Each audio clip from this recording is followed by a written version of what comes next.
Praise the Lord. எப்படி இருக்கிறீங்க? ஆண்டவர் நல்லவர். இந்த நாளில் இந்த பரலோக சத்தம் நிகழ்ச்சி உங்களுக்கு ஆசீர்வாதமாக இருக்குதுங்களா? நீங்கள் பெற்றுக்கொள்ளக்கூடிய ஆசீர்வாதத்தை எங்களுக்கு தெரியப்படுத்துங்க. தயவு செய்து மிஸ் பண்ணிடாதீங்க. கர்த்தர் உங்களை ஆசீர்வதிப்பார். பிரியமானவர்களே, ரொம்ப பிரயாசத்தின் நடுவில் பல இடங்களுக்கு போய் இந்த வீடியோவெல்லாம் நாங்கள் எடுத்துகிட்டு இருக்கிறோம். தொடர்ந்து எங்களுக்காக செபியுங்க. அநேகருக்கு இந்த யூடியூப் சேனல் அறிமுகப்படுத்துங்க. டெய்லி காலையில் ஒரு 2-3 நிமிஷம் இந்த எவன்லி வாய்ஸ் நான் அனுப்புகிறேன். இந்த செய்தியை பார்த்து ஆசீர்வாதத்தை பெற்றுக்கொள்ளுங்க. கர்த்தர் உங்களை ஆசீர்வதிப்பார். ஒரு வசனத்தை வாசிக்கலாம். 1 நாளாகமும் 29வது அதிகாரம் 11வது வசனத்தை நான் வாசிக்கிறேன். கர்த்தாவே, மாட்சிமையும் வல்லமையும் மகிமையும் ஜெயமும் மகத்துவம் உம்முடையவைகள். வானத்திலும் பூமியிலும் உள்ளவைகள் எல்லாம் உம்முடையவைகள். கர்த்தாவே, ராஜ்யமும் உம்முடையது. தேவரீர் எல்லாருக்கும் தலைவராய் உயர்ந்திருக்கிறீர். பாருங்க, வானத்திலும் பூமியிலும் உள்ளவைகள் எல்லாம் உம்முடையவைகள். கர்த்தாவே, ராஜ்யம் உம்முடையது. என்ன ஒரு வார்த்தை! இந்த வார்த்தை எப்படி சொல்லுது பாருங்களேன். அழகு ஆண்டவர் சொல்றார், வானத்திலும் பூமியிலும் உள்ளவைகள் எல்லாம் உம்முடையவைகள். என்னங்க இருக்குது வானத்திலும் பூமியிலும் அப்படின்னு கேட்டீங்கன்னா, பாருங்க, நாங்கள் வந்திருக்கிற இடத்துலயே என்னென்ன இருக்குதுன்னு கொஞ்சம் எப்படி சுற்றி பாருங்களேன்.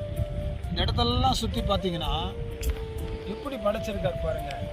மலைகள், குன்றுகள், செடிகள், கொடிகள், பூண்டுகள், ஊரும் பிராணிகள், பிரியமானவர்களே, அருவி, தண்ணீர், ஜலம், மேகம், வெயில், காற்று, மழை, எத்தனை காரியத்தை ஆண்டவர் அழகாக படைச்சிருக்காரு. வானத்தில் பூமியிலும் இத்தனை பெரிய மகத்துவங்களை அவர் படைச்சிருக்காரு.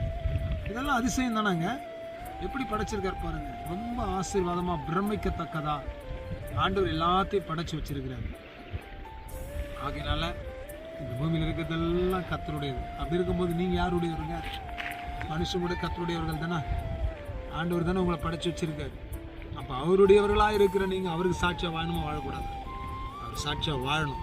அவரை ஆராதிக்கணும், அவரை துதிக்கணும், அவரை ஸ்தோத்தரிக்கணும், அவரை கனப்படுத்தணும். அவரோடு கூட நீங்கள் நடந்தீங்கன்னா நிச்சயமாக சொல்கிறேன், பெரிய ஆசீர்வாதத்தை உங்கள் வாழ்க்கையில் கர்த்தர் செய்வார். அதனால வல்லமையும் மாட்சிமையும் மகிமையும் ஜெயமும் மகத்துவமும் கர்த்தருடையவைகளே. அவருக்கே கனம், அவருக்கே மகிமை, அவருக்கே ஸ்தோத்திரம், அவருக்கே துதி. சரிங்களா? ஜெபிக்கலாமா கர்த்தருடைய பாதத்தில்? நல்ல பிதாவே, இந்த நல்ல வேலைக்காக ஸ்தோத்திரம். எல்லாம் உம்முடையவைகள் ஆண்டவரே. உங்க நாமத்தின் மகிமைக்காக எல்லாத்தையும் படைத்து சிருஷ்டித்து வைத்திருக்கிறீர். கர்த்தருக்கு ஸ்தோத்திரம். ஹல்லேலூயா.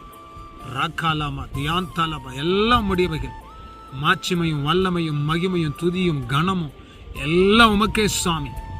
நாங்கள் ஆண்டவர் நீர் கொடுத்திருக்கிற இந்த ஆசீர்வாதமான பூமியில நாங்கள் சந்தோஷமா வாழ, மகிழ்ச்சியா வாழ, உம்முடைய பிரசன்னத்தை நாங்கள் அனுபவிக்க கர்த்தர் எங்களுக்கு உதவி செய்யுங்க. கர்த்தர் பெரிய காரியங்களை செய்யும். கர்த்தாவே, நீங்க உங்களுடைய கரத்தில் நாங்கள் ஒப்பு கொடுக்கிறோம். கர்த்தர் நீங்க ஆசீர்வதித்து பலப்படுத்தும். உங்களுடைய பிள்ளைகளை ஆசீர்வதி இயேசுவின் நாமத்தில் பிதாவே. ஆமென், ஆமென், ஆமென். God bless you. கர்த்தர் உங்களை ஆசீர்வதிப்பார். ஆமென்.